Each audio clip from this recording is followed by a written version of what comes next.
Hey guys, I'm broadcasting live from tent, part of this nomadic, simple life that's pretty good.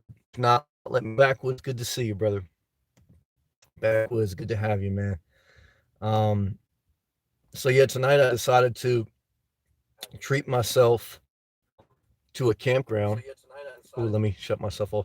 Tonight I decided to treat myself to a campground because the past several weeks I've been it feels good to be in a campground, to have like a little bit of a home base tonight. And it feels good to live this simple life. And that's kind of being that I am broadcast already. It's a little bit sketch, but overall, things are good on my journey of living this simple life on the road. And let me see if I could just do one thing to correct this here. Backwoods, how's the video coming in? You getting it clear? I'm trying to think if I should jump off this Wi-Fi or not. Let me just see this thing real quick.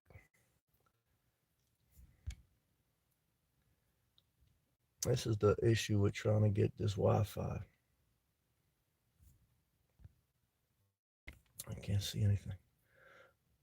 But yeah, we'll give it a shot. But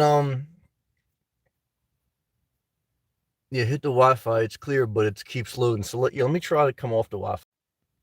Let's see how that works. So it's a little bit touch and go. But either way, as I sit here tonight, reflecting on a simple life, I think it's overall good. I think the simple life has its limitations. Living on the road, even like we're doing now, it's tough to count on your resources. Thank you, Backwoods. I appreciate that. You have to kind of adapt as you go. Like I have to adapt going live and figuring out the resource of Wi-Fi. Is it going to work from this area? Is it not? Especially when you're traveling and you haven't figured out certain areas. So you have a lack of consistency. And when you need a level of consistency in life. You need a level of structure. You hear me often say, "What's up, Cameron?" You hear me often say that flexibility is your greatest asset living full-time on the road. And that's true. Milano, what's up, brother? I got a spot for you at my campsite, man. You can have an RV and a car and up to 6 people on this campsite. If you guys had a family, or if you traveled with someone, you can make the nomad life even cheaper. But then you'd have to share your space and share your resources. And I'm a loner. Um, But like I was saying, I mean, flexibility is your greatest asset living full time on the road, definitely living a simple life. But you also need some structure, because when I think of flexibility, I think of Gumby. Gumby was a cartoon figure that he was like a gummy bear, almost like, he was able to go any way. He was very flexible. And you need that to be able to adjust to the winds and the changes of life. But you also need a level of firmness, right? It has to be a little bit firm, like a mattress. If a mattress is too soft, some people can't sleep. If it's too firm, some people can't sleep. There is a level of balance and consistency that's needed in life. And I think about that when I think about the simple life. Hey, Marin, how are you? It's good to have you back, Marin. Cameron asked, how much is the campsite? The campsite was $31 tonight, so it's a little bit higher than normal, but it's a nice area, and so I wanted to give it a go. Like I said, I have been stealth camping for the past couple months, so I need a little bit of consistency. I need a little bit of firmness. Like I say, flexibility, you can go any way, but you also need a level of firmness, consistency. So you have to try to find that balance when you're out on the road, and that's why I've been struggling recently with deciding if I want to get a home base. Do I want to get an RV and just get the 1,000 trails pass? Those are the things that have been floating on in my mind because I know for certain that Florida's my home. There's no doubt about that. The more I stay at Florida, the more I know that I don't want to go anywhere else. I really don't. And so at least I'm thankful for that to be where I want to be. I think that's a huge accomplishment in life, and it's awesome. So Marin, good to have you back. I'm glad I didn't lose you. I love you. Stay sweet, stay compassionate. Uh, you know, being compassionate and being firm, there's almost that balance there, just like flexibility and structure. You have to be compassionate in life, but if you're too soft, people just take advantage of you and they don't change. So, everyone has their own balance, but everyone should be themselves, because there's some people that are more firm and soft, some people that are more soft and firm. Again, it's a balance, but just do you and be you. Snow Panther, shout out to Minnesota. Good to have you here, brother. Always a blessing to have you, man. Thank you for everyone for the love and support. Cameron, $930 a month for that campsite. Well, that's if you stay all month. I don't stay all month. Like I say, for the past 2 months, I've paid for nothing but gas. But the simple life is not free. Like I always tell you guys, gas, wear and tear on your car, campsite fees, food that costs more on the road when you can't buy in bulk at the store. So the simple life is not the cheapest life always. I always tell you guys that. So,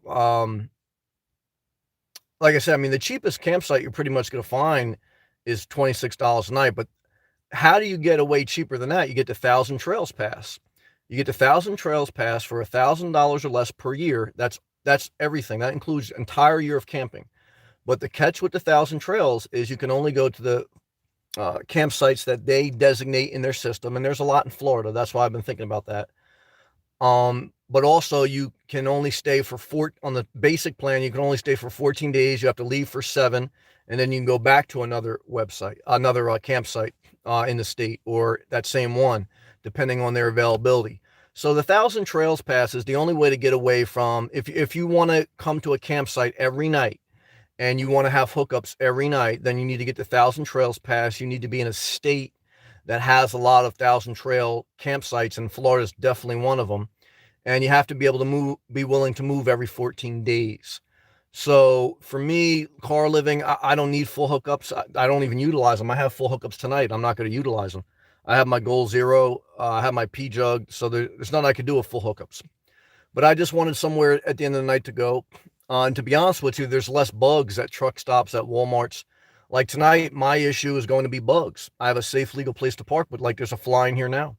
So that's the downside of campsites, especially when you have a car with no, no like, what do they call it, screening.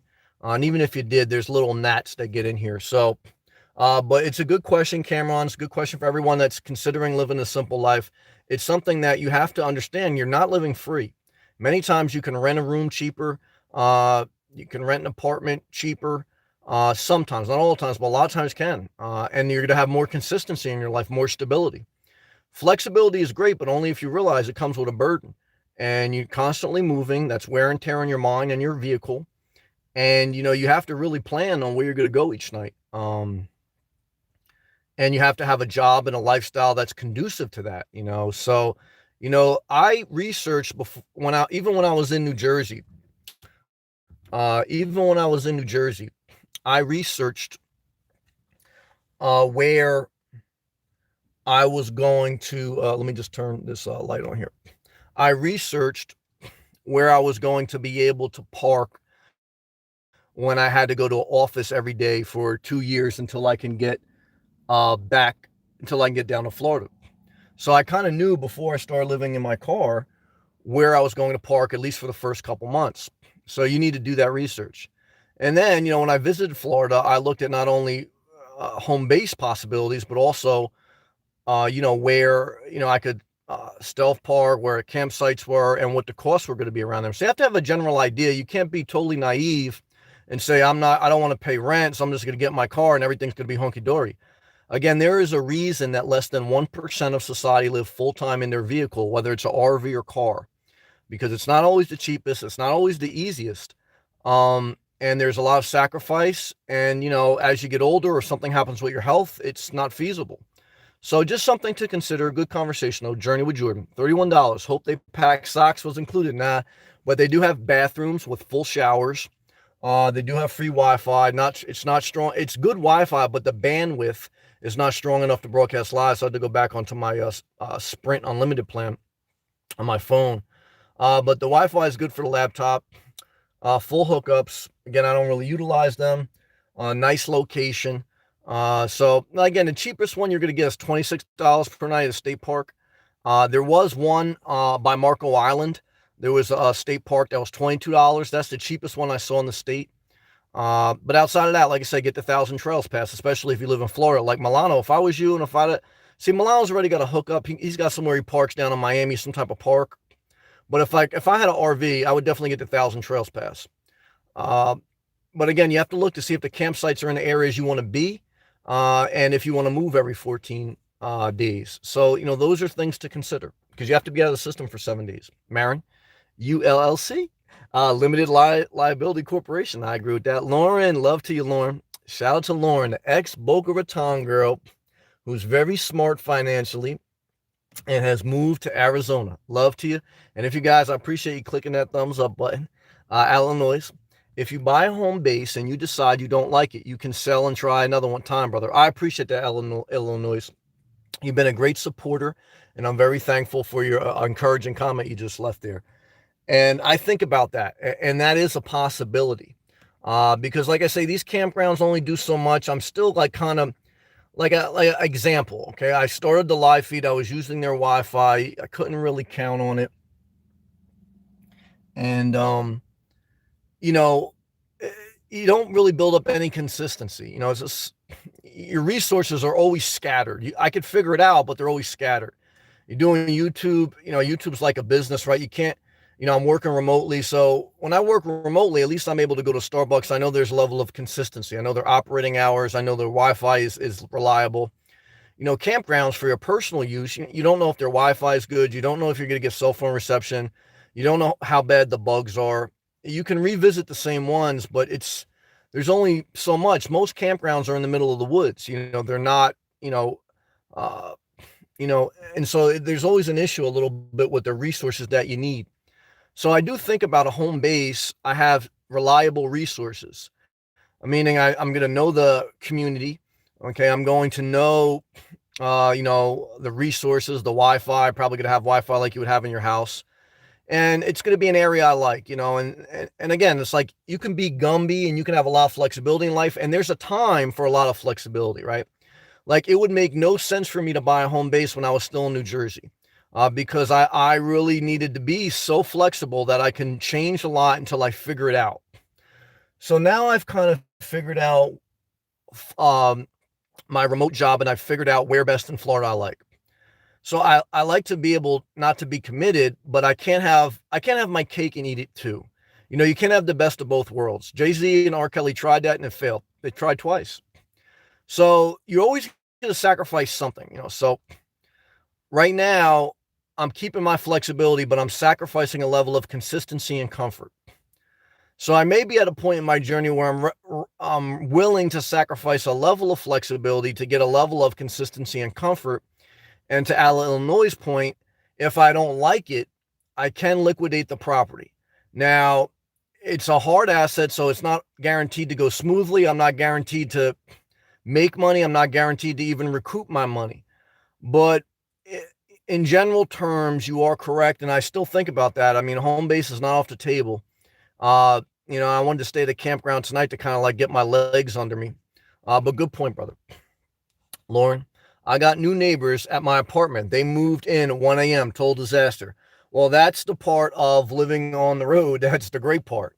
The flexibility of no permanent neighbors. Now, truth be told, I came to this campsite today, and as soon as I came, an hour later, there was people parked directly across from me. They were pulling a boat. They parked their boat right in front of my campsite. They blocked me in. And the only thing that like kind of gave me a peace, well, I was like, look, they're going to be my neighbor for one night and then I move on. So again, neighbors are a major issue with a home base. The only positive I would say with the home bases I've been looking at is they're basically like seasonal resort communities, meaning that during the summer, during spring, summer, and fall in Florida, the community is only 20% populated. So 80% of the communities that I've been looking at for a home base are only for really snowbirds. So I don't think I would have a major neighbor problem. And I like the fact that an RV lot, there's going to be nobody on top of me. There are going to people be on the sides of me, but no one on the back or front of me. So, all that being said, and being that it would only be for 20% only be 20% fully occupied for 3/4 of the year makes me think that, I may lean towards that. But neighbors are a huge thing to consider when you talk about a home base and living a static life, because you're locked in, and it's not financial, but it's emotional. Part of a home base and part of quality life is emotional and mental well-being. So that's definitely a great point, and I definitely agree with you. Now you just got to be conscious on the road that, again, you come to a campsite, you got bad neighbors. Starbucks, it gets frustrating being in the public because everyone is your neighbor in the public. Now, the good part about that is if you sit next to somebody in Starbucks and they're a disaster, or if you parked next to somebody in a truck stop and they're a disaster, because believe me, I parked at plenty of truck stops and it's a disaster. They run their diesel pickup all through the night. So the only good part is that you're able to get up, go, and you're not committed. So, but then you get up and where are you going to go, right? So there's nothing like you get all positive. Like, so let's say I'm parked right now. I'm at a truck stop, or I'm at a Walmart, or I'm at a campsite. I mean, campsite's not going to be that bad in the middle of the night, but I've left in the middle of the night because of bugs. You get eaten alive, dude. I got to get the hell out of here. I've been, I've been at truck stops in the middle of the night, and a guy with a diesel pickup come park right next to me and basically choke me out of my car. And I said, I'm not going to deal with this. I'm going to get up and go. So the question is, in the middle of the night, when you're living the simple life, where do you go? You got to find another truck stop. So there's nothing in life that's perfect. But I do acknowledge that you have a lot of flexibility, but you don't have any consistency. So again, that's the counterbalance in life. Good question. Bella, hey Sam. I'm always here, but I don't talk much. Well, I appreciate you leaving a comment. I know I'm calm toned tonight, and I have been the past couple of nights, so that makes it a little bit more welcoming for people to leave a comment. So thank you for leaving a comment. I appreciate that. I appreciate the love, guys. Thank you. Milano Sammy, I do not hear any generators. Well, now this is a quiet campsite. So I heard a couple air conditionings running. I just walked the campsite, but you don't hear any generators. I think quiet hours are between 10 p.m. to 7 a.m. So you can't run a generator at those times. And this campsite has full utility hookups. So there's really no reason to run a generator because you have full electrical hookups. And so you can run your air conditioning, but no need to run a generator. Milano silent camp is a very silent campground. That's why I have my windows. Let me put my fan on. That's why I have my windows up, because I don't want to make too much noise. And, so that's the good part. There's some bugs here, though. And the bugs are like little gnats. So even a screen won't necessarily help. Love to you, Marin. But, again, everything is like a pro and a con. Journey with Jordan. Maybe you could plug a bug zapper into the Goal Zero. Well, that's probably a good point. I didn't even think about that. I guess they probably make one that you could. I don't know if I want to hear like zoop, zoop, zoop all night, but that's actually a good option. I have to look into that. I never even thought of that. Marin, yeah, I read mosquitoes are bad, at least on the west side of Florida. One was in my coffee this morning. Shout out to you. Now, Marin, you don't have to share, but are you from Sanibel Island? I think you say you're from Sanibel Island. So there's 1,000 Trails campground by Seminole Island. I think Fort Myers RV Resort, because I've been looking throughout Florida at the different areas I like where there's 1,000 Trail campgrounds, because I'm trying to think, if I don't go home base, do I want to go get the 1,000 Trails pass included? Good to see you, Sarah. Love to you. Love to Kentucky. Include the Encore pass, which is like another $200, and I think right now they got 20% off of it. So I think the total I looked at was it was like $750 for the entire year. That's all year round camping, but you can only stay for 14 consecutive days. Then you have to leave out of the system completely for 7 days. So you have to stealth camp or pay for a campground for 7 days. Then you come back in for 14 more at any campground that they offer. So but it's a great option. Look, if you have an RV, like, I don't know if my girl Liz is in here tonight, but if I already had an RV, that's what I would do before I would buy home base. I would at least give it a shot. Because for $1,000, it's low risk. For full hookups, for safe, legal parking, is low risk. Now, do they have tent sites where I could just live out of a car? Most of them don't. I've looked at them. Some of them do. Most of them don't. The areas I like, most of them don't. They're RV only. So, like right now, I'm technically a tent camper, even though my car is my tent. Do they ever check like to see if you put up a tent? Some do, but usually I'm out most of the day because I'm at Starbucks working, and then at night I come. So, I'm in and out. They really don't bother me. They never have. Lauren, I remember the no-see-ums total disaster in Florida. Yep, that's what's here. They are tiny bugs. Yep, that's exactly what they are. And they bite and they hurt. Yep. And there's been a couple nights at a couple of campgrounds that they bit me so much I got up and left, and I ended up going to a truck stop. And I had netting, I had bug spray. So it's true. You have to. That's part of camping. That's part of the simple life. That's not factored in. It's not just a price. It's not just a financial price. It's the price that you pay in those type of ways. Cameron, can you charge your Goal Zero with inverter to your cigarette lighter? Yes, you can. Obviously, I recommend that you run your car when you do that because it's going to charge mainly off your battery. But I do that when I go to Starbucks in the morning. That's the first thing I do. I bring my Goal Zero in there. I plug it into the Starbucks AC outlet, and it usually takes about an hour, hour and a half to fully charge. I only use about 50% of it during the course of the night running my fan. That's pretty much all I run. So everyone's needs will be different depending on how much they use it, etc. Journey with Jordan. I believe the Jeep Renegade has an AC outlet. It does. It does have an AC outlet in the back underneath this center console on the back floor. But it's the same principle as a cigarette lighter, meaning that, it runs off the car battery. So you really need your car running for it to be fully utilized. You can shut your car off, but basically once that 10 or 15 minutes passes, you're not going to have any power out of it until you start your car back up. Your car is a generator, right? So Milano asked me if there's no generators running here tonight at the campsite. And I said, yes. But your car, once you start it, it's a generator. I mean, shout out to my guy, AJ. I know he's in here with the Toyota Prius. I mean, that's the benefit of Toyota Prius. The hybrid has a second battery in addition to the regular car battery that allows it to run its air conditioning. And then when that second battery needs to recharge, it'll automatically start the car and then just keep cycling on and off. Now, the problem with that is, if you're at a campsite during quiet hours, that would become an issue because technically you're running a generator, your car's a generator, and every time it would kick back on to start, it would make noise, and that could be a violation of the rules. Whether somebody would bother you, it depends how close you are to neighbors, etc. And in campsites, that's something you have to be mindful, right? I asked who was next to me. I asked if the site that I'm in now, I asked if it was open, and I asked if there's people booked next to me. And she said, no, not as of yet. There's no one next to you. She said, but someone can come in later today. And that's what happened. Someone came in later today and they ended up parking across from me, not directly next to me. So you just have to be mindful that, it's you can't really, again, ensure that there's going to be a level of consistency, in your campsite and in your neighbor surrounding. Milano. Sammy, you can get a home base and event, just rent it out. Thank you, Milano. I love you, brother. I've been thinking about that.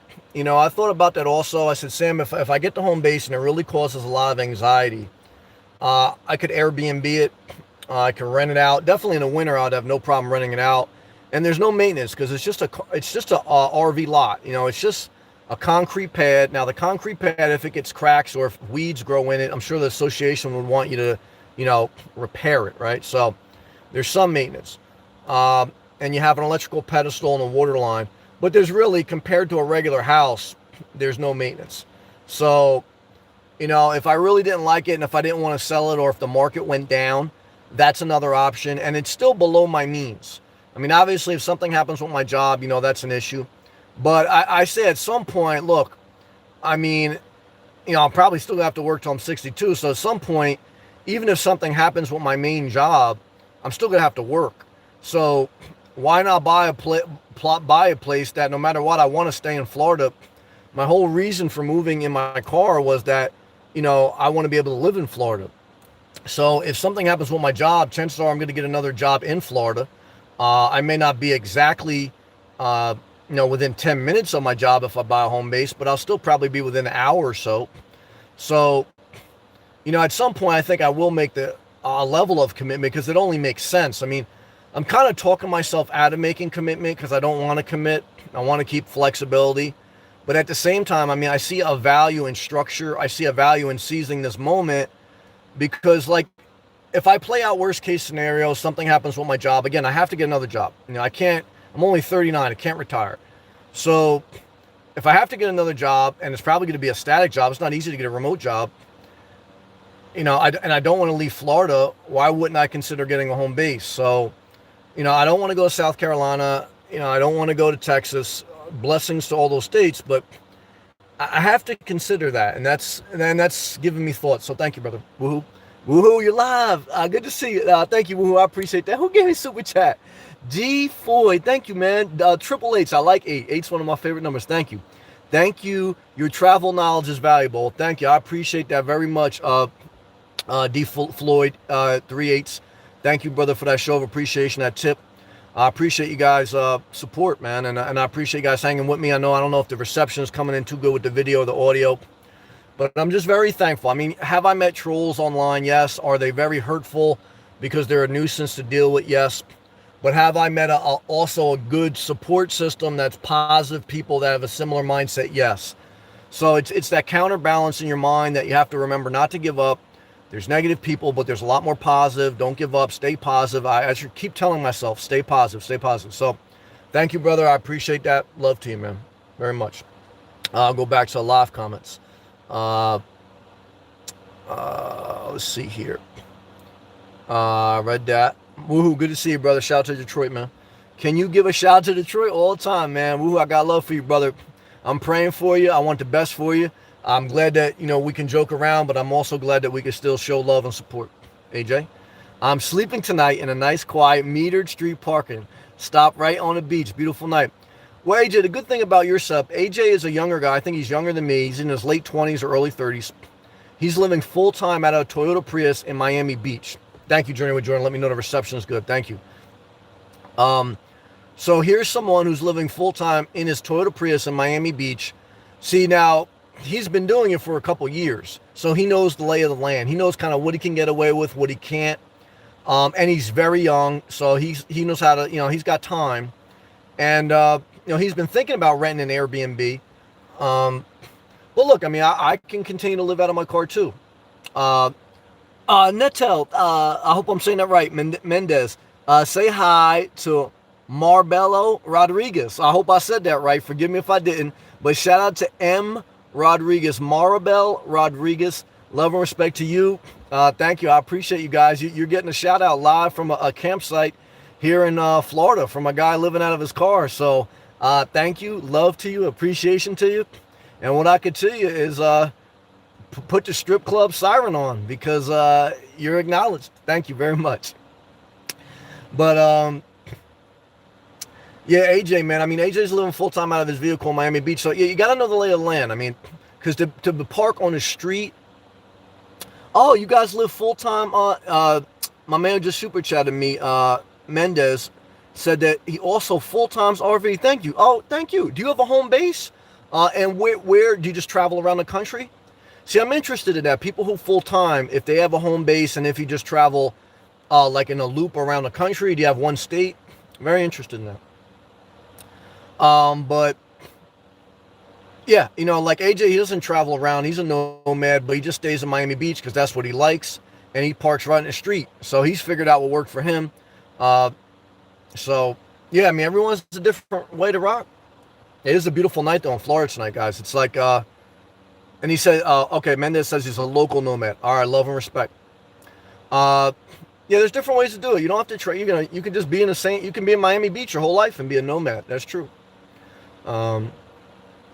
So, it would be tough if I get a home base to give up the nomad life. I mean, I would still consider myself a nomad because it's an RV lot, but I would have to acknowledge that, look, there's a difference between having a home base and not. But, the nomad life, how I look at it, is that, you have exited the conforming life and, you're living life on your terms with a level of flexibility that's above average. If I buy an RV lot as a home base, do I still have flexibility? Yes, I think I would still have above average flexibility because I have low maintenance, low cost, but, it wouldn't be full freedom. But like I've just shared, there's no full freedom living on the road. You're either parked on a public street like AJ. Now, AJ knows the lay of the land, so you deal with that. Or you're in a campsite with bugs, or, it's still a good life, but there's just trade-offs in every life. That's why, The biggest thing I tell everyone listening that you don't know what to do in life is just downsize. However you're going to do it, downsize, because less is more. Live below your means. Below your means means you need some type of income and you got to have lower expenses. And then just figure it out as you go. That's the best general advice that I could give the masses. And then for your individual life, it's like, everyone has to kind of figure that out, because we all like a little bit different stuff. Backwoods, aka Dylan. Yeah, I dislike most people, real talk. I agree. I mean, throughout the day, like, I deal with people that on the road, or I deal, like today when I was at the campsite and the guy pulled up directly next to me and he parked his boat. I was like cursing him. I was like, I don't understand why you would like intrude on my space. But the older you get, the harder it is to deal with people, at least for me. But the more you have to learn to let go, because getting mad and conflict, it doesn't lead to anywhere positive. It just messes your life up. So it's very hard to do, especially in the heat of the moment. But you just have to remember, don't let anyone mess your life up. And if you get angry, you're going to mess your own life up. So don't let them get to you. I know it's not easy. And keep pushing forward. And he goes, most people are too loud. I agree. Have no respect. I tend to agree. Think they are better than you and don't know how to talk to people in general. I can understand that. This society really does its own thing. No, I mean, you make a lot of valid points, brother. All I can tell you is there is some good people. Stay positive, and just keep it moving, man. It's harder as you get older, but you're a smart guy. Don't let anyone mess up your life, and we got to make the most of our life while we're here. Ryan B. Average rent in my area is 1,000 plus utilities. Good comment. Yeah, as I traveled up and down the East Coast, I think that's the average rent in most places. I mean, unless you're in a very rural area or area that's a lot of poverty, they can get a lower rent. But I would say in general, in a decent area with decent levels of crime, meaning not high crime, and in an area that's somewhat populated where you can get a job or there's infrastructure, I think $1,000 a month is pretty much the average. There's some below average and there's some above average. But I think $1,000 a month is the average for a one bedroom or a studio. Now that's just a one bedroom. So if I got a home base, I think it would be around $1,000 per month. So what's the difference between renting and buying? You're going to need a down payment. Now there is a way to do like 100% financing. You have to be careful with that. And you're going to have additional maintenance costs from time to time. So that's the difference between renting and buying. A down payment and maintenance costs from time to time. And you're less flexible, okay? Because when you rent, you have a little bit more flexibility, right? You can let your lease expire. You can change locations without a big ordeal of liquidating the property. So, you have to consider before you would buy, are you in the area that you see yourself staying for at least 10 more years? I think when you buy property, I think you want to have a vision of staying somewhere for at least 10 years.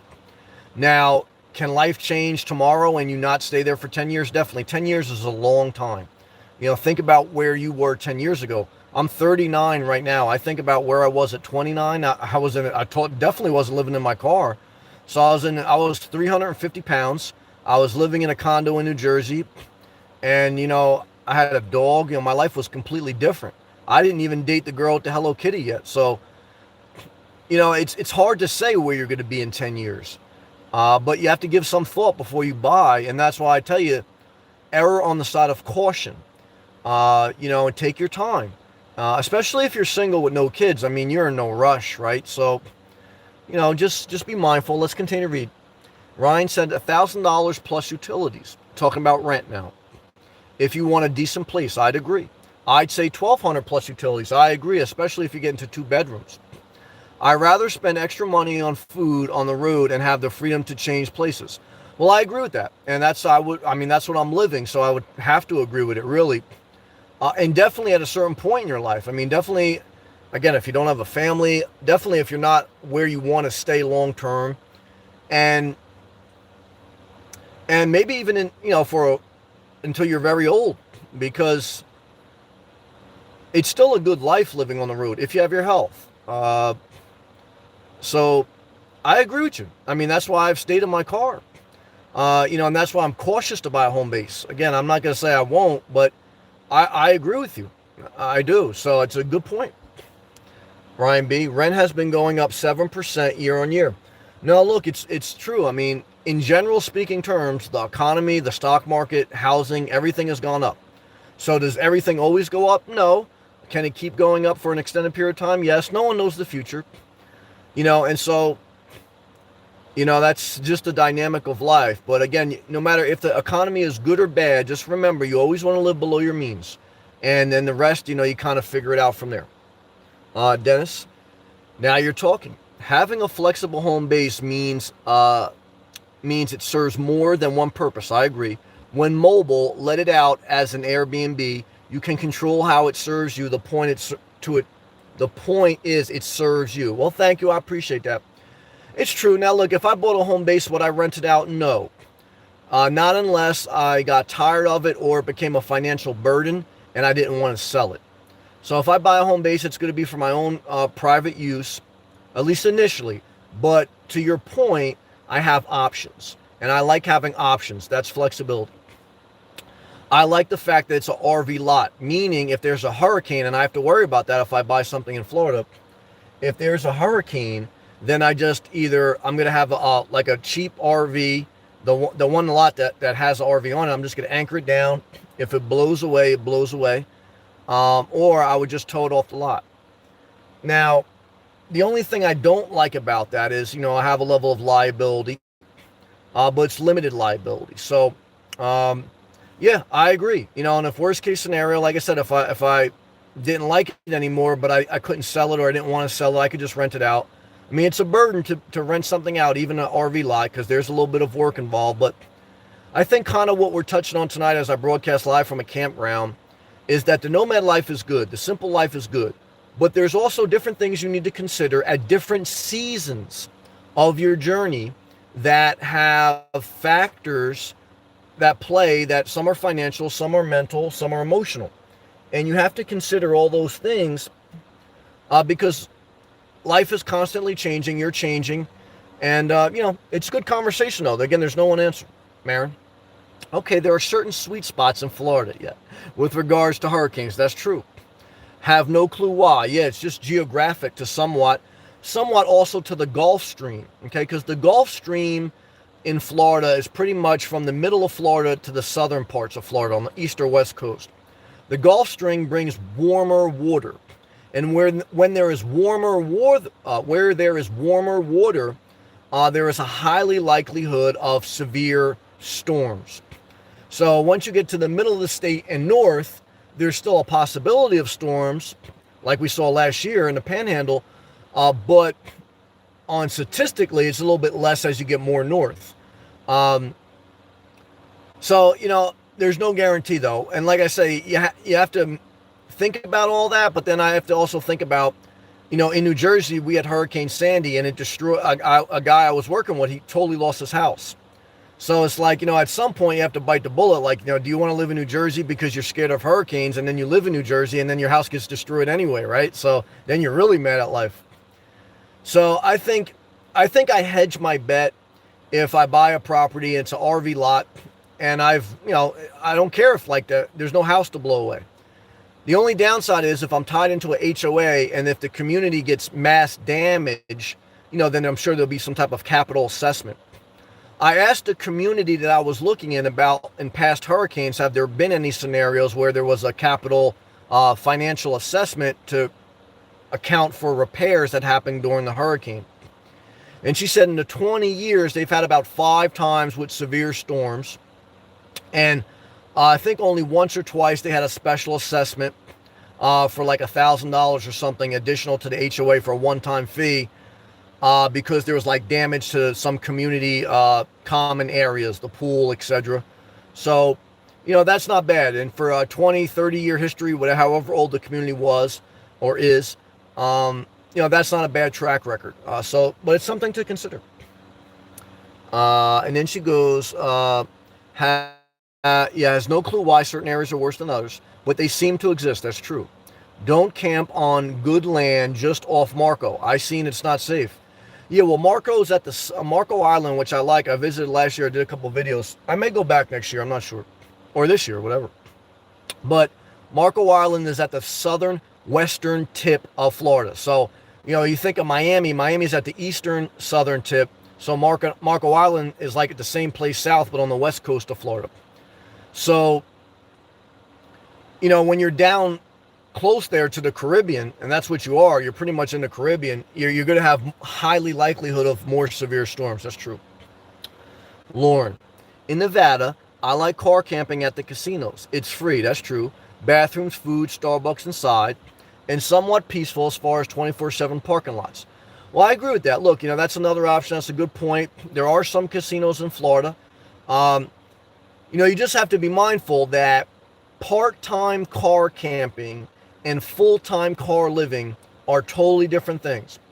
And that's where a home base comes into play, right? So, it's a difference between going on a weekend trip car camping and car living. Because you're basically, when you go car living full time, you're signing up for, you're going to be moving from casino to casino to casino, and that's your house now. Can it still be a great life? Yes. But after a while, it kind of wears on you that, you're not just camping for the weekend. This is your permanent place of dwelling. And as you get older, you think about, like, if you slip, if you fall, yes, you can get a hotel. Yes, you can rent an apartment. But it's just something that's part of the negative of nomad life.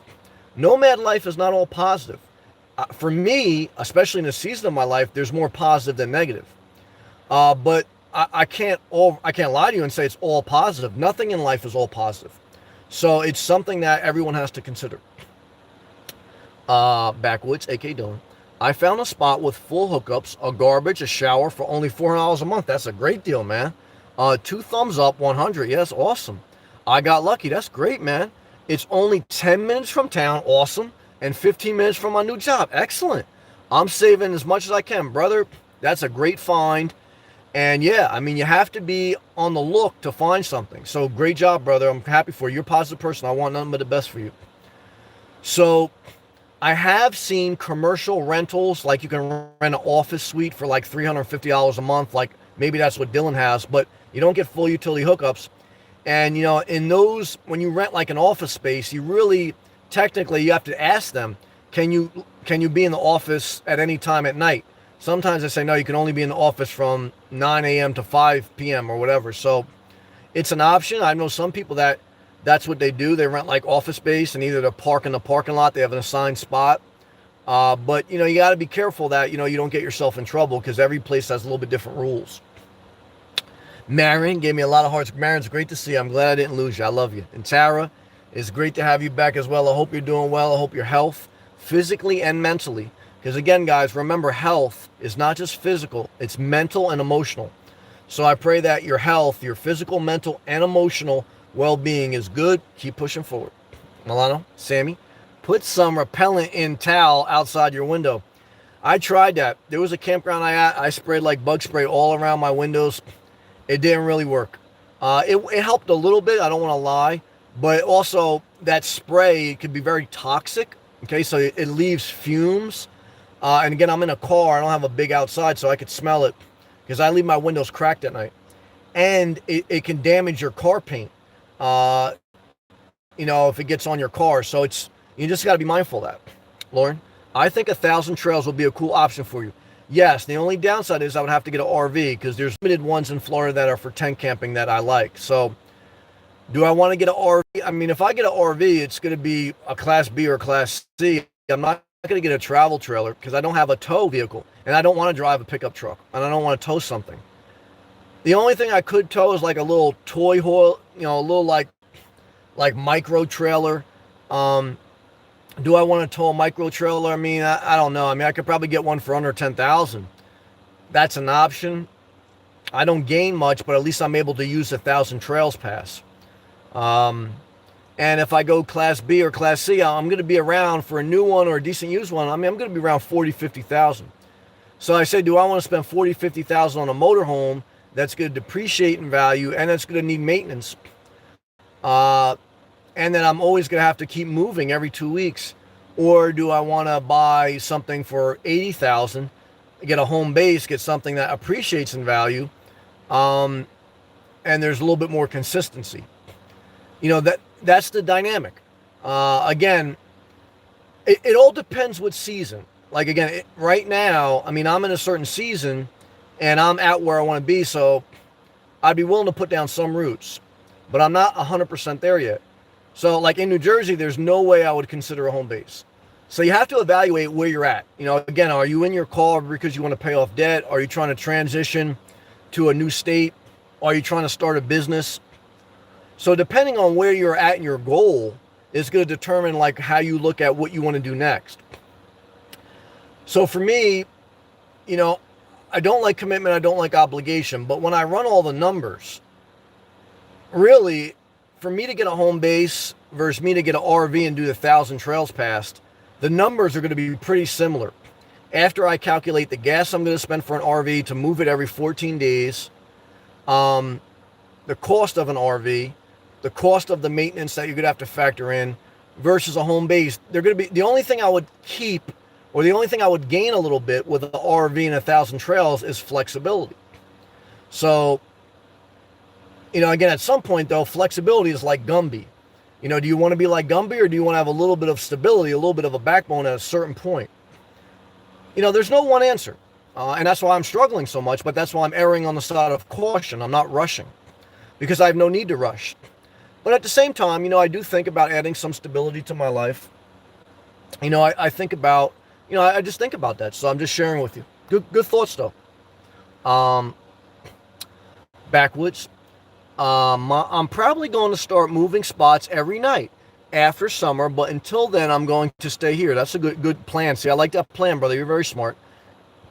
It's not far from some hiking trails and lake to go fishing, which I enjoy once in a while. Well, that's key. For me, I have to be in an area that I can go outside and walk, whether it's at a campground or whether it would be at a home base or wherever. You know, sometimes when I park at truck stops, you know, I have to do my walking before I arrive because I like to go for a walk before I go to bed because I like to get my blood circulating. Because when you lay down for 6-8 hours or whatever, your blood's not circulating to a certain extent, right? So when you're moving, your blood circulates, and that's good. You know, when you lay down, you know, your blood still circulates, but not at a good rate. So I like to go walking one time before I go to bed. So, you know, if I buy a home base, I couldn't buy like just in the middle of the woods because I want to be able to walk, you know, without walking on grass. I want to walk on concrete. And so recreation areas are important. I agree. Backwoods. Low risk equals give it a shot or chance. I agree. Good job, brother. I mean, I think everything in life you want to calculate your risk. There's nothing with no risk. And sometimes, yes, you do take a high risk. You know, high risk, high reward. You know, low risk, low reward. But I think with certain things that are long-term commitments, I don't think you want to take high risks. I think in life you should take some risk, but I think you should, when you're talking about risk, I think you should take it calculated, and I think you should only risk sometimes what you're willing to lose. And, you know, you have a certain amount in savings, you're living below your means, and then if you want to risk something, that's low risk. And then at least if it doesn't go wrong, you're not totally destroyed. Because, you know, I've been on both sides of the coin. You know, I've been, you know, where totally in debt, totally struggling, and then getting ahead. So, I mean, there's no guarantee what you do in life, but I certainly have not put in all the work and sacrifice to go to a point where, you know, I want to go, you know, back into heavy debt and back living above my means or at my means. So I want to position my life now going forward that if I lose my job, I can get I'm going to have to probably get another job, but I could always do something that I somewhat like and have more options. Now, hopefully I keep my job for the rest of my life or until I can retire early. And I like to still be able to do what I do now, which is my side hustle, which is like YouTube and things that are creative, and that I don't have so many burdens in my life that I can't go live every night, that I can't make a video every day. And so like I always told you guys, if I had a lot of trappings and a lot of responsibilities, there's no way I'd be able to make a video every day. There's no way I'd be able to go live every day. So, and I enjoy it. Yes, it's a side hustle, but I enjoy it. So I want to focus my life on doing things I enjoy. That's part of a life well lived. And so, you know, that's the balance that we all face. Marin, wow, Milano, genius. Milano, smart guy. Lauren, at Backwoods, what are you catching? I got, I don't know how to say that. Lahaini trout the other day. Lauren, you fish too? Journey with Jordan. That's a good idea at Milano. What Milano say? Did I miss it? Let me go back to Milano. Well, let me see what you said.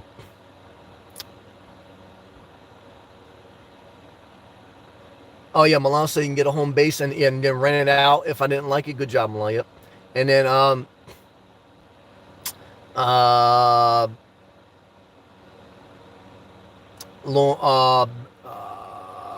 read that. Journey with Jordan. Yep. And then he goes, oh yeah, talking about the repellent. I'm sorry. He goes, Milano, maybe spray some repellent on a sock. Oh, don't say that. I can't get toxicity in my penis and tie it to the door handle. No, we're not gonna do that. Miss Alpha Omega, use Zoda soap. I never heard of that. Alpha Omega, it will keep the bugs away. Okay, I never heard of Zoda soap. Thank you, Lauren.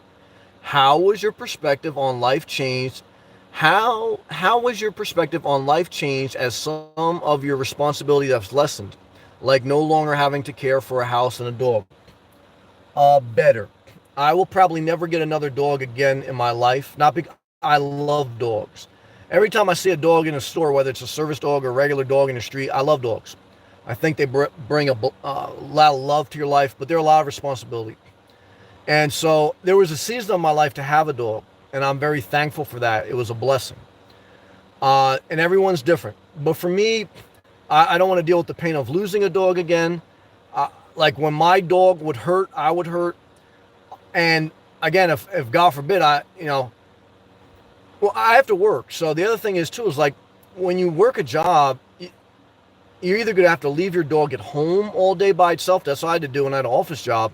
And I certainly couldn't have a dog and be full-time on the road. There's no way. Unless I was retired and I had some type of RV where I keep it cool. So there's just too much responsibility there. So, but what I could tell you is my life has gotten better with less responsibilities, but I also have to be honest. I'm glad that I had the season of my life where I had those different things, whether it was a dog or relationships, because, that's what has made me a well-rounded man. Now, do I have some painful memories? Of course. Do I want to go back to relationships, to a dog, to a lot of trappings? No, I don't. I'm thankful for the experience, but for me, I see the rest of my life being very minimum commitment. And, to me, the only way I would get back into any of that is if I was fully retired and I wanted to. I don't even know if I was fully retired if I would, but that'd be the only way I consider it. Why would I consider it if I'm fully retired or, whatever? Because, then I don't have to worry about a major part of your life, which is working. When you're working, that takes up the most of your day.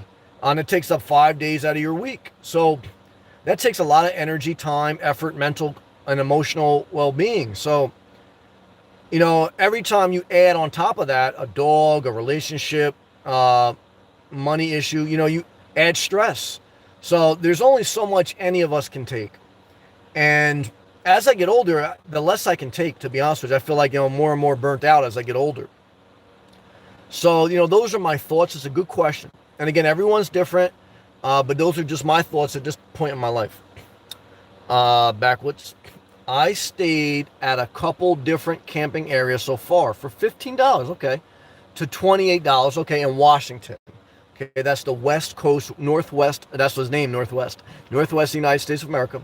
He goes, peace and quiet most of the time. Also by the river at one of the spots. Just do you, respect others and be mindful. I totally agree. But you just have to remember too, like, when you're going to campgrounds or when you're staying at Thousand Trails or RV parks, they are what they are.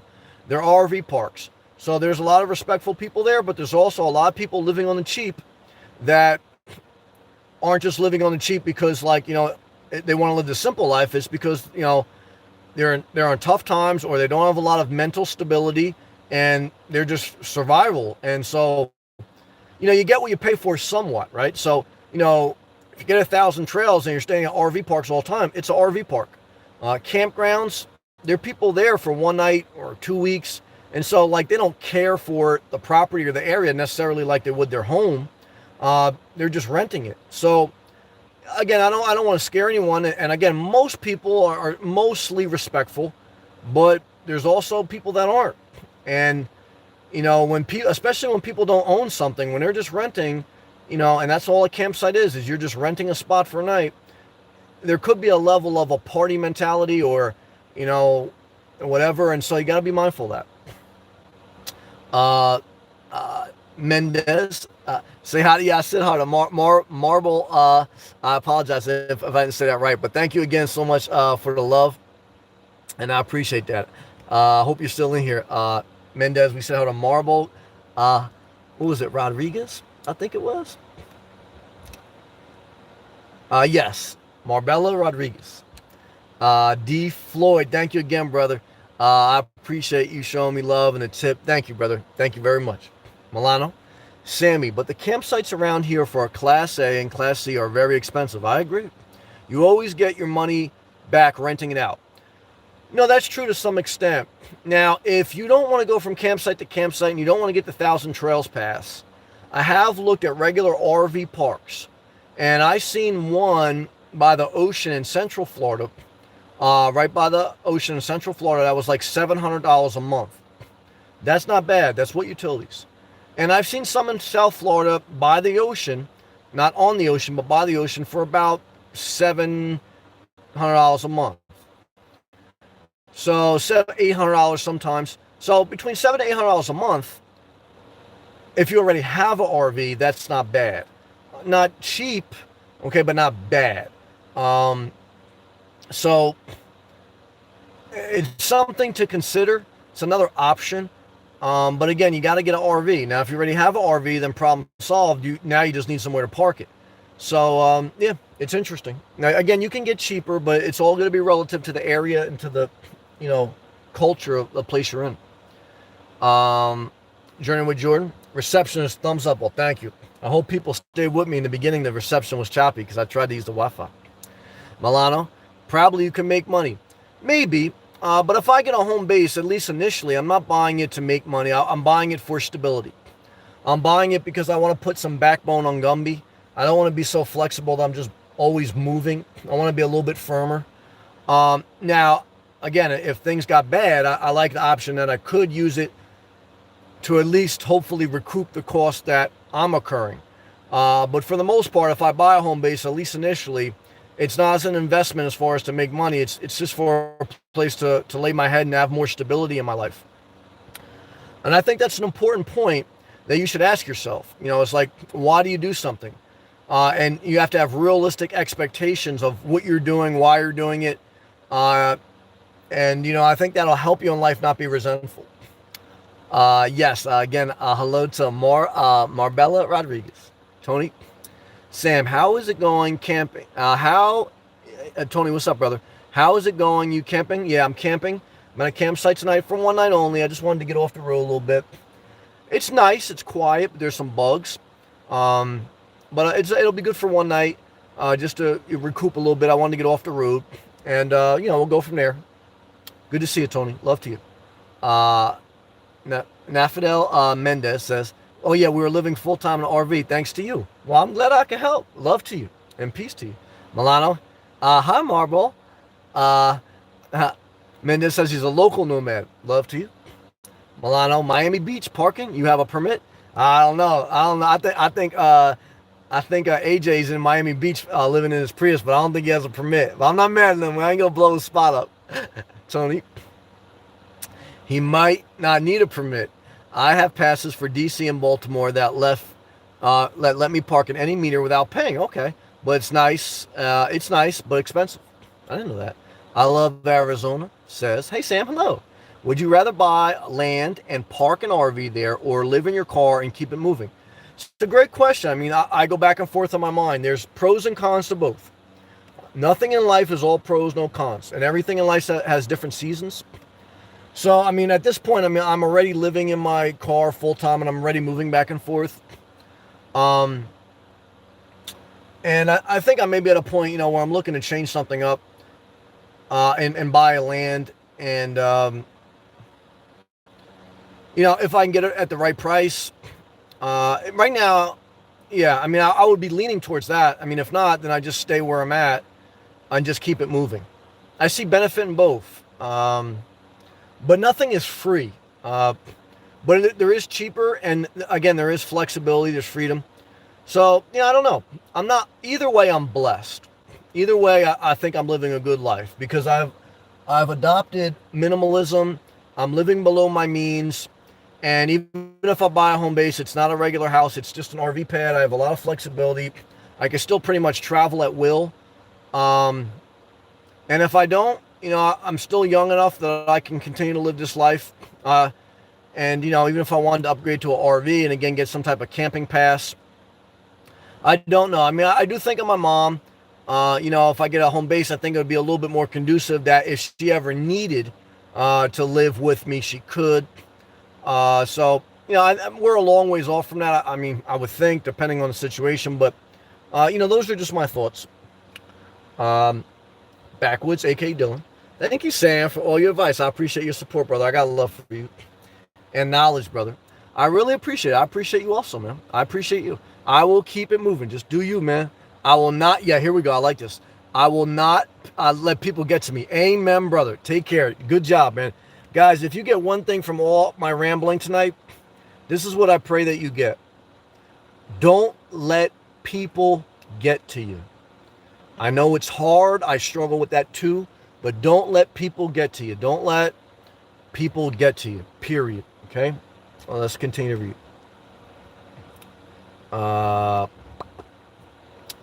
Milano, Sammy, are you planning for retirement? I am. My past 2 years have been planning for an early retirement. Step 1, liquidate. Step 2, move to where I want to retire. Okay? And then step 3 is generate enough sources of income independently so that you can supplement your retirement, which would be Social Security, or you can generate enough where you can retire early. So I've completed 2 out of 3. I've liquidated my assets. I've relocated to the area that I want to retire, but I have not accomplished generating enough side revenue that I could support a lifestyle without working a conforming job. So luckily I work a job that I do like, that I'm able to work remotely. Now again, if I lost my job tomorrow, I would have to get another job. I cannot retire early yet. But I'm trying. I'm doing everything I can. So I think I'm 2 out of 3 steps there. If I can fulfill my third one, guys, let me tell you something. I'm going to be doing live feeds, broadcasting naked, making it rain on myself. Because, I mean, it doesn't get any better than that. Scott, just wanted to say thank you for your advice. Well, thank you. It helped me when I needed to sleep in my car. Thank you. When my truck was broken and hotels were over $100 per night. I can understand that. Thank you, Scott. Great comment, and thank you. And guys and girls, listen to that. And that's what most hotels will be around $100 per night after tax and everything, definitely. So, and I definitely rather sleep in my car than a hotel. I get like bed bug phobia. And I'd rather sleep in my car that I masturbated in than in some hotel room that someone else masturbated in. Now, that's the truth. That's how I feel in my mind. So, that's why I don't waste money on a hotel room. Now, I know AJ like hotels. There's some more comfort there, but I just do feel more comfortable in my car. Thank you, Scott. That was a nice comment. Marin, let me take a hydration break, guys. Thank you for staying with me.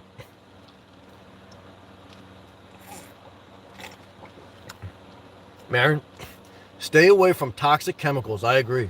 Especially fog sleeping. Dag, I know there's a screening that cable utilized for all shitty biting bugs. That can be Velcro to the windows at night. All right, yeah, I know I saw somebody that was camping out of his Prius that had some type of Velcro thing, but I couldn't find one. I looked around. Tony, agreed. I use Pure Deep. It repels everything. I never heard of that. Backwoods. Well said, Sammy. Thank you, brother. I'm catching mostly rainbow trout and spout. You guys are good fit into fishing. I never really got into fishing. Tony, Backwoods. Nice. I've been catching catfish. Tara, my chat was frozen. It's good now. Well, thank God. Yeah, I got off the campsite Wi-Fi. I got on a mine. Thank you, Tara. Good to see you. I'm glad you didn't leave me. My Jeep journey. Hey, brother. Hey, Sam. I hope you had an enjoyable day. Thank you. I hope you did too. What a treat to be at a campsite. It is. Now, the bugs are going to get, pain in the butt. But it's a treat to be here. I'm very thankful. Good to have you, brother. Journey with Jordan. Fireside chat with Inspirational Nomad. That's true. We got like a virtual fire. That's true. There are fire pits here. But I've done a couple fires at campgrounds. You get wood. I get wood from like the supermarket. But it's a pain in the butt to start a fire. And then like, it has a little bit of a nice aroma. But at night, when you sleep in your car and the fire pit dies down, you smell like smoke. You don't smell like sweet incense. So, like, campfires are also a little bit overrated. They're nice, but also they have some negative. Everything has pros and cons. The negative is their work to get started. Two is, it makes your area smells like smoke, especially afterwards. And, it's just something to think about. They add good ambience, though. My Jeep journey. Where did my Jeep icon go? I still see it. Be right back. Chocolate Nomad Vlogs. Hey, man. You're playing with your house money. Many options. That's true. I was doing my deliveries today. Good job, DoorDash. I heard DoorDash is going to change up their pay scale. And thinking about your mom, thank you. How she grinded jobs every day. Peace out. Look, thank you, brother. My mom was a blessing to me. And my father, too. I mean, both of them worked. But my mom, she got divorced when I was 8. She had 3 kids.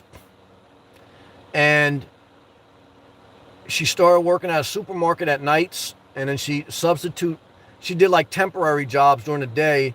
She eventually got hired full-time during the day like a secretary. And then she sung at church on the weekends because that's what she loved to do. Like I do YouTube on the side. My mom liked to sing at church on the side. So for most people in life, their passion is their side hustle.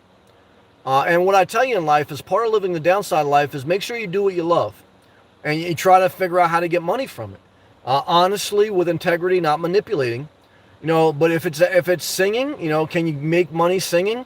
If it's, YouTube, can you make, whatever it is, try to do what you love, even if it's a side hustle, and try to figure out how you can honestly earn income from it. Because that's a blessing in life. Because there's nothing worse in life than going to a job you hate and only making money just to pay the bills for a lifestyle that you hate. That's not a good life. I lived that life, not a good life. So try to avoid that. Thank you, Chocolate Nomad Vlogs, for that positive comment, man. Backwoods. Freedom 45, retirement, life goal. I'm not mad at that.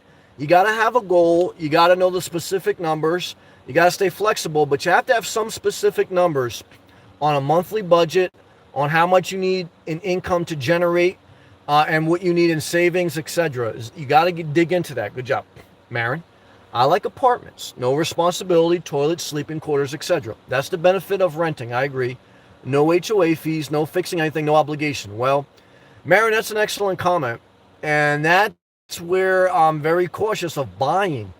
Because if I want to get off the road and I want to do an Airbnb, the positive is I have no obligation other than for the month or days I rent something.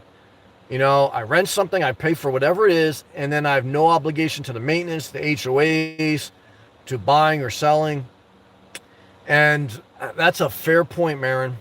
And I'm telling you right now, that is exactly why I have not made the commitment. So excellent point, and I agree. Dennis, nothing wrong with being a Gumby, Sam. No, there's nothing wrong with that either. I agree. Just keep Pokey in the mix. That's true. He's got the backbone needed to make some slower, more thoughtful, balanced decisions. Laughing good. Peace to you, brother. That's a good point. Good job, Dennis. Tony, Sam, it's not hard to start a fire. I soak twigs in alcohol and cotton balls and Vaseline. It will catch fire in a second. Okay, I struggle with it, so I got to get a little better at it. Milano, Sammy, how many subscribers you need to make a living? Bob Wells has 309K. It's not subscribers, it's views. The number of views on your channel, that's what gives you the Google AdSense. And then any affiliate links or super chats, that's the supplemental. But subscribers are one metric, but they're a small metric. Because you can have 300,000 subscribers, but you can only have 1 million views total on your channel. For every 1 million views, you only make, depending, about $3,000 from Google AdSense. Now, that varies depending on what your channel is, what the viewer demographic is. But I've had my channel for 2 years. I have about almost 9,000 subscribers. I have 2.5 million views total. So I've made about $6,500, $6,500 total in 2 years. And if you add up all the time I spend, I do a live feed about once a day. That's an hour, plus, a video. And so you work for less than minimum wage. But I love to do it, and I'm blessed to make any income off it. And it has grown. And people have been a blessing, with super chats and other things. So, you hope that over time it can grow. Now, I heard Bob Wells making anywhere from $10,000 a month or whatever. So he has basically built up a self-generating revenue stream with that. He's got his own website. He's got books. He's got different side hustles that he has retired early. Now, I think he was retired early before that on disability or whatever. But so I'm not mad at him. Look, and he does provide information to people. And so I can't be mad at that. Some things not my style, but I'm sure some people look at me say the same thing. So, but if you have a YouTube channel, that's what you got to remember. It's all about views as far as Google AdSense. Subscribers are only one metric. Obviously, you need at least 1,000 subscribers, and you want what? But again, if you look at Bob Wells' videos or anyone, he doesn't get 309,000 people to watch his average video. He probably only gets anywhere from 30 to 70,000. So only 10 to 20% of people normally watch your video that are subscribed on an average video. Jesse O. Hey, Jesse O. Hey, Sam. What's the downside using a Prius for car camping? The downside is that at night, if you're going to use the air conditioning option, that your car will start intermittently, periodically throughout the night to recharge the hybrid battery. If you're going to use the AC, and in some campgrounds, you can't have your car continue to cut on and off every 20 minutes because it's like you're violating the quiet hours, unless you're remote camping and, you're in the boondocks. Other than that, there's really no downside. I mean, out of every car, in my opinion, the Toyota Prius is the best car to buy, to live in, or to car camp in. So, like right now, if something happened with my Jeep Renegade, that would definitely be one of the main options that I would look at. So limited downside as far as car living. The other downside is obviously space. So if you're a big person, tall or overweight, you're in a car. So you just have to be mindful. The Toyota Prius is not that big. And if you're elderly, you gotta, big, you're in a car. So limited space, like any car. I mean, Jeep Renegade just is small. Limited space, and it's car living, but I think it's one of the best options you can choose if you do choose it. Journey with Jordan. Does your mom still go to church? No, she doesn't. She stopped going to church a few years ago. She still talks about faith every day when I call her. Just like keep the faith. And her voice is totally like, she couldn't sing anymore. Her voice just kind of eventually gave out, just like her body did. Like eventually, like in her mid-60s, she couldn't sing the way she could anymore, so she had to step down. And like last year, she was working in a supermarket just as like supplemental income for her Social Security. And at 70, her knee just gave out when she was working in a supermarket, so she just couldn't work anymore. So, it's, pretty much at a certain age, I mean, she has diabetes, she doesn't eat well, so she's not old, but look, 80 is the average life expectancy. I always tell you guys that. So she's close to life expectancy, and she doesn't take care of herself well.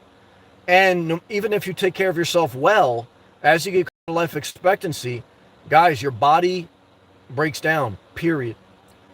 And that's a good point, because that's where you have to remember that you want to save money, you want to live below your means, and you want to eat healthy.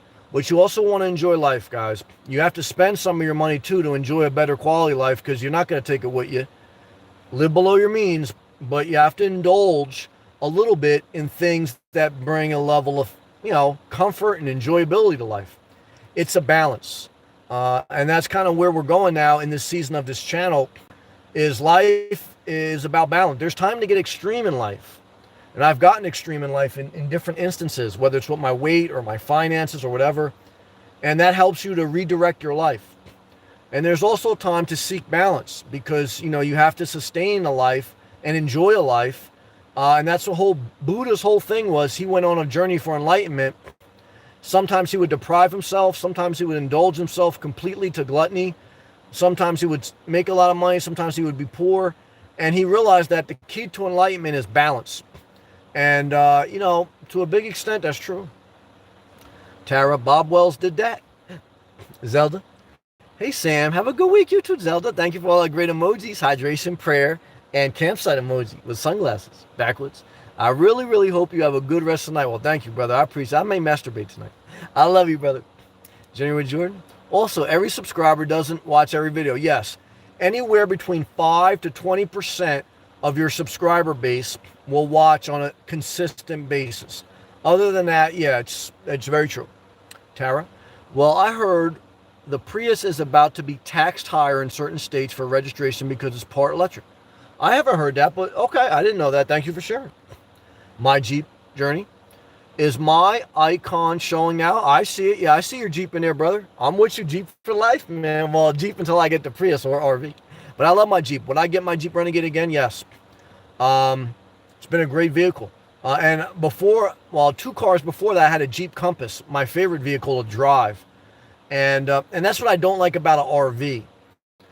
I like an RV. You have hookups, you have more comfort, but it's not the same enjoyable driving experience. You don't have a sunroof. You're not driving a car or Jeep.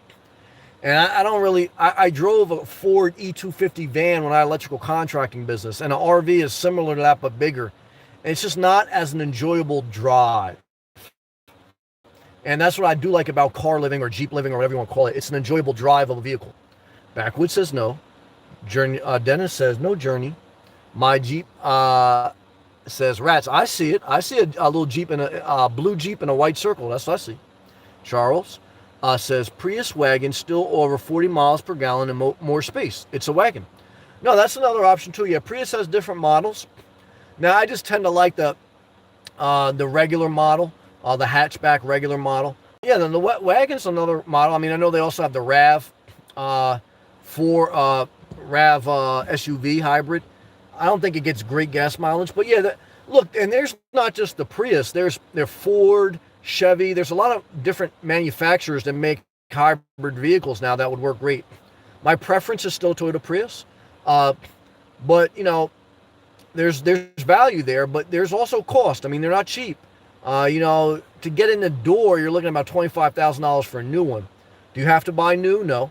But when the battery pack in the Prius goes bad, you know, that's a major expense to repair it. So, Milano, Sammy, some RV camps charge by the length, the larger and more expensive. Yeah, I mean, I think most accommodate at least 25 footers, and then a lot up to 35 feet. So, you know, I think obviously if you get over 35 feet, possibly. And you have limited amount of camp sites within the campground that accommodate such big rigs. And you may need a pull-through site or something like that. But what I would tell you is, if I get an RV, I would want under 25 feet. I would look, you know, right now my preference would be the Corrado, which is anywhere from 18 to 20 feet. And if I got a Class C, I wouldn't want more than 25 feet. Milano, what's yours? I think what's yours, like 25 feet? So, yeah, I mean, unless you have a huge family, you really don't need one longer than that. It's just you limit your options even more. But good conversation tonight, guys. And thank you for joining. Thank you for everyone who clicked the thumbs up button and shared the video. Thank you for the super chats. Thank you for the comments. Oh, Milano says, Milano, yours is only 22 feet 8 inches. So you have a lot of flexibility. Milano's got what he call a Class B+. Very nice RV. Him and Emilio got nice RVs.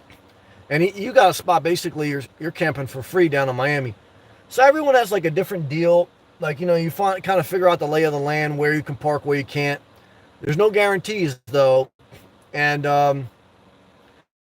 but either way, again, I think that if you live a good life, you know, like Milano, he worked his whole life. He just started collecting Social Security. He's making $1,500 a month from Social Security. You do a couple side hustles. You get over to $2,000 per month. And, you know, look, you know, if you're willing to put in some work and you get some breaks along the way, you can live a decent life. And I think that no matter who you are, whether you're going to live in a car, house, apartment, whatever, I think, again, you want to live below your means. You want to live as simple as possible. You don't want to overcomplicate your life. You want to try to do what you enjoy to do, what you have some passion for. And it'd be great if you could figure out how to make it some type of income, whether it's supplemental or main income, off doing what you love. And you want to remember to keep good people around you, okay? And if you can't find any good people, nothing wrong with being by yourself. And you want to take care of yourself physically, mentally, and emotionally. All three, not just physically, but physically, mentally, and emotionally. And each day you want to put some demand on yourself. You want to get your blood flowing. You want to walk. You want to work out. You want to be conscious that the food you put in your body plays a part in your physical and mental health. And you want to give yourself grace when you fail. And I believe we're saved by grace. And I think if you keep all those things in your mind, I believe you'll live a better life. Now, when someone cuts you off, are you going to hate life? Yes.